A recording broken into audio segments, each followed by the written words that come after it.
بسم اللہ الرحمن الرحیم۔ السلام علیکم معزز طلبہ کرام، آپ سب کیسے ہیں؟ آج ہم نور الانوار کے سبق نمبر 3 کو پڑھیں گے، اور آج کے سبق کا عنوان ہے درود و سلام کا بیان۔ اور آج کے ہمارے سبق کی عبارت والصلاۃ والسلام علی سیدنا سے شروع ہوتی ہے۔ آئیے سب سے پہلے عبارت اور اس کا ترجمہ کرتے ہیں، اس کے بعد باقاعدہ سبق کی وضاحت کرتے ہیں۔ مصنف علیہ رحمہ لکھتے ہیں والصلاۃ والسلام علی سیدنا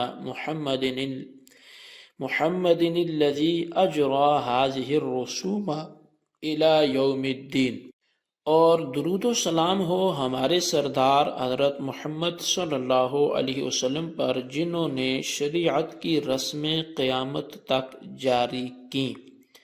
وَأَيَّدَ الْعُلَمَاءَ بِالْأَيْدِ الْمَتِينِ، اور علماء شریعت کو مضبوط تائید سے قوی بنایا، مضبوط کیا۔ وَرَفَعَ دَرَجَاتِهِمْ فِي أَعْلَى عِلِّيِّينَ، اور علماء کے درجوں کو جنت کے اعلیٰ بلند خانوں میں بلند فرمایا۔ وَشَهِدَ لَهُمْ بِالْفَلَاحِ وَالْيَقِينِ، اور ان کے لیے کامیابی اور ایمان کی گواہی دی۔ وَعَلَىٰ آلِهِ وَأَصْحَابِهِ الْهَادِينَ الْمُهْتَدِينَ، اور آپ کی درود و سلام ہو آپ کی آل پر، اہل بیت پر، اور آپ کے اصحاب پر، صحابہ کرام پر، جو دوسروں کو سیدھا رستہ دکھانے والے اور خود سیدھے رستے پہ چلنے والے تھے۔ وَتَابِعِيهِمْ وَتَبْعِهِمْ مِنَ الْأَئِمَّةِ الْمُجْتَهِدِينَ، اور ان کے تابعین اور تابعین پر بھی جو ائمہ مجتہدین سے تھے۔ جی طلبہ کرام، یہ ہمارے آج کے سبق کی عبارت اور اس کا ترجمہ تھا۔ اب چند الفاظ میں سے اسی خطبے کے کچھ الفاظ کی ہم وضاحت بھی سنیں گے۔ جیسا کہ شروع میں مصنف نے فرمایا والصلاۃ، تو لفظ صلاۃ کے بارے میں دو قول ہیں، ایک جمہور کا ہے، دوسرا زمخشری کا ہے۔ جمہور یہ کہتے ہیں کہ صلاۃ یہ فعلتن کا وزن ہے، اور اس کی اصل صلوتن ہے۔ واو متحرک ما قبل حرف صحیح ساکن ہے، لہٰذا واو کی حرکت نقل کر کے ما قبل کو دے دی گئی اور واو کو الف سے بدل دیا، صلاۃ ہو گیا۔ جس طرح کہ زکوٰۃ کی اصل زکوۃن ہے، اسی قاعدہ کے مطابق زکوٰۃ ہو گیا، مگر ان دونوں کو تفخیم کی بنا پر واو کے ساتھ لکھا جاتا ہے تاکہ کتابت واو اس بات پر دلالت کرے کہ الف واو سے بدلا ہوا ہے۔ اور یہ جو لفظ صلاۃ ہے یہ صلی سے ماخوذ ہے، اور اس کے لغوی معنی وہ دعا کرنے کے ہیں۔ دوسرا قول چونکہ زمخشری کا ہے، اور وہ یہ کہتا ہے کہ صلاۃ کا جو فعل ہے یہ صلی سے ماخوذ ہے، جس کے معنی سرین کو حرکت دینے کے ہیں، پھر مجازن جو ہے وہ ارکان مخصوصہ کی ادائیگی کے معنی میں استعمال ہونے لگا۔ تو بہرحال اب اس کے بعد لفظ مصنف نے لکھا والصلاۃ والسلام علی سیدنا۔ سید، یہ لفظ سیدنا جو ہے یہ لفظ سید کی جمع اسیاد آتی ہے، اور اس کے جو معنی ہیں وہ سردار ہونے کے ہیں۔ یہ لفظ رسول ہاشمی صلی اللہ علیہ وسلم نے اپنے لیے بھی استعمال فرمایا، جیسا کہ آپ کی حدیث میں ارشاد ہے انا سید ولد آدم، کہ میں اولاد آدم کا سردار ہوں، ولا فخر، اور مجھے اس پر فخر نہیں ہے۔ تو اپنے سوا کے لیے بھی نبی علیہ السلام نے استعمال فرمایا، یہ تو اپنے لیے ہوا، اور حضرت امیر حمزہ رضی اللہ تعالیٰ کے بارے میں سید الشہداء حمزہ، یہ بھی مروی ہے، اور حضرت فاطمہ الزہرا رضی اللہ تعالیٰ عنہ کے بارے میں سیدۃ النساء اہل الجنہ فاطمہ، یہ بھی مروی ہے، اور حسنین کریمین کے بارے میں سیدہ شباب اہل الجنہ، یہ بھی مروی ہے۔ تو مسلمانوں کے عرف میں بھی جو حضرت فاطمہ الزہرا رضی اللہ تعالیٰ عنہ کی اولاد ہے، یعنی کہ حسنی حسینی سید ہوں یا ان میں سے کوئی ایک ہوں، تو ان کے لیے سید کا لفظ جو ہے وہ استعمال کیا جاتا ہے۔ یہ ہمارے ہاں ان کی نسل سے جو بھی لوگ ہوں ان کو سید کہا جاتا ہے، تو یہ عرف بھی ہے۔ تو بہرحال سید کے حوالے سے یہ کچھ گفتگو تھی۔ پھر فرمایا محمد، محمد اور احمد یہ رسول اللہ صلی اللہ علیہ وسلم کے دو اسماء گرامی ہیں، اور رسوم جو لفظ استعمال فرمایا تو اس سے مراد رسوم شرع ہیں، اور یوم الدین سے مراد یوم جزا یعنی قیامت کا دن مراد ہے۔ اید العلماء، چونکہ ایدہ تائید سے ہے تو مراد سے تقویت ہے، قوت ہے، اور مستحکم اور مضبوط بنانا ہے۔ اور اعلیٰ علیین یہ اعلیٰ جنت سدرۃ المنتہا عرش اعظم کا دایاں پاؤں، تو یہاں جنت کے بلند بالا خانے مراد ہیں۔ اور وَعَلَىٰ آلِهِ وَأَصْحَابِهِ، تو یہاں پر جو لفظ آل ہے اس کی اصل میں بعض حضرات کے نزدیک یہ اہل سے ہے، کیونکہ قاعدہ ہے کہ ہر شے کی تصغیر شے کو اس کی اصل کی طرف لٹا دیتی ہے، اور آل کی تصغیر اہل آتی ہے۔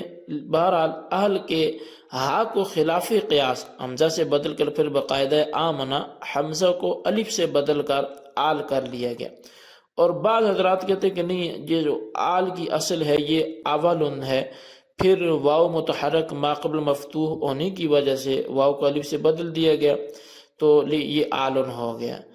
اب رہی یہ بات کہ آل اور اہل میں فرق کیا ہے، تو اس کی تفصیل یہ ہے کہ آل کا اطلاق اشراف پر ہوتا ہے، خواہ وہ شرافت دنیاوی ہو جیسے کہ آل فرعون، یا وہ شرافت دینی ہو جیسے آل محمد۔ تو آل کا اطلاق سمجھے کہ دیندار اور دنیا دار دونوں پر ہوتا ہے، اور اس کا تعلق اشراف سے ہے۔ اور اہل کا جو اطلاق ہے وہ صرف جو ہے نبی علیہ السلام کے اہل بیت پر ہوگا جو دین کے حوالے سے معروف ہیں۔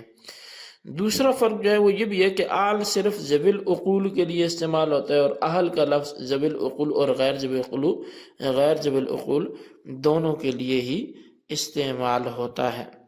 اور آل کے بعد اصحاب کا لفظ ہے، تو اصحاب یا تو صاحبن کی جمع ہے جیسے اطہار طاہرن کی جمع ہے، یا پھر یہ اصحاب صاحبن کی جمع ہے، یا پھر صحبن کی جمع ہے جیسے انہار نہرن کی جمع ہے، یا صحیبن کی جمع ہے جیسے اشراف شریفن کی جمع ہے۔ تو یعنی کہ یہ اس کے ہم وزن دیگر بھی الفاظ اس معنی میں استعمال ہوتے ہیں اس وزن پر۔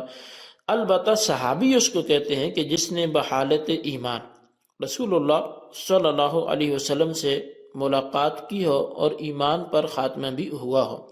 اور تابعی، چونکہ صحابہ کے بعد تابعین کا ذکر ہے، تو تابعی وہ ہوتا ہے جس نے صحابی سے بحالت ایمان ملاقات کی ہو اور حالت ایمان میں ہی دنیا سے چلے گئے، اور تابعی وہ جس نے تابعی سے بحالت ایمان ملاقات کی اور اسلام کی حالت میں دنیا سے چلے گئے ہوں۔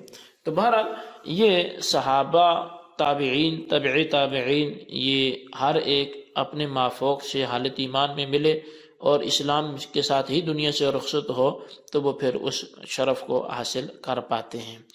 تو یہ ہمارے آج کے سبق کے حوالے سے کچھ معروضات تھی جو خطبے کے اندر، پہلے سبق میں ہم نے خطبے کے الحمد اور اس کے کچھ متعلقات پر گفتگو کی، اور جو آج کا ہمارا سبق ہے اس میں لفظ صلات پر ہم نے گفتگو کی، سیدنا پر ہم نے گفتگو کی، لفظ محمد پر ہم نے گفتگو کی، اور اس کے علاوہ ہم نے الرسوم کی مراد کیا ہے اس پر بھی ہم نے گفتگو کی، اور پھر یوم الدین سے کیا مراد ہے تو اس پر بھی ہم نے گفتگو کی، پھر ایدہ سے کیا مراد ہے، اور اعلیٰ علیین سے کیا مراد ہے، اور اس کے بعد لفظ آل پر کتنے اقوال موجود ہیں تو وہ بھی ہم نے کچھ آل اور اہل میں فرق بھی ہم نے واضح کیا۔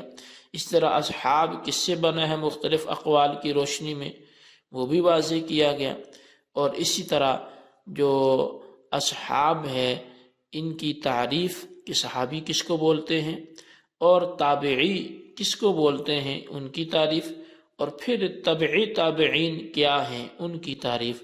تو یہ چند چیزیں آج کے سبق کی روشنی میں ہم نے سننے کی کوشش کی، اور خطبے میں تقریباً انہی چیزوں پر زیادہ بحث ہوتی ہے۔ آئندہ انشاءاللہ عز و جل وبعد سے آگے فلما کان کتاب المنار سے ہم اس کی بحث کو مزید آگے بڑھائیں گے جو مصنف علیہ الرحمہ نے بڑی ہی جاں فشانی اور دقیق نظری سے اس موضوع کو لیا ہے اور آگے بیان کیا ہے، اور آج کے لیے اتنا سبق کافی ہے۔ اس سبق کو خلاصتاً اپنے رجسٹر پہ نوٹ کریں، بالخصوص ان سوالات کے جوابات دیں۔ سوال نمبر 1 یہ ہے کہ خطبے میں الرسوم سے مراد کیا ہے؟ سوال نمبر 2 یہ ہے کہ آل کی اصل کیا ہے؟ مختلف اقوال کی روشنی میں واضح کریں۔ اللہ تبارک و تعالیٰ سے دعا ہے جو کچھ ہم نے پڑھا سنا اسے یاد رکھنے کی توفیق نصیب فرمائے، آمین بجاہ نبی الامین صلی اللہ علیہ وسلم۔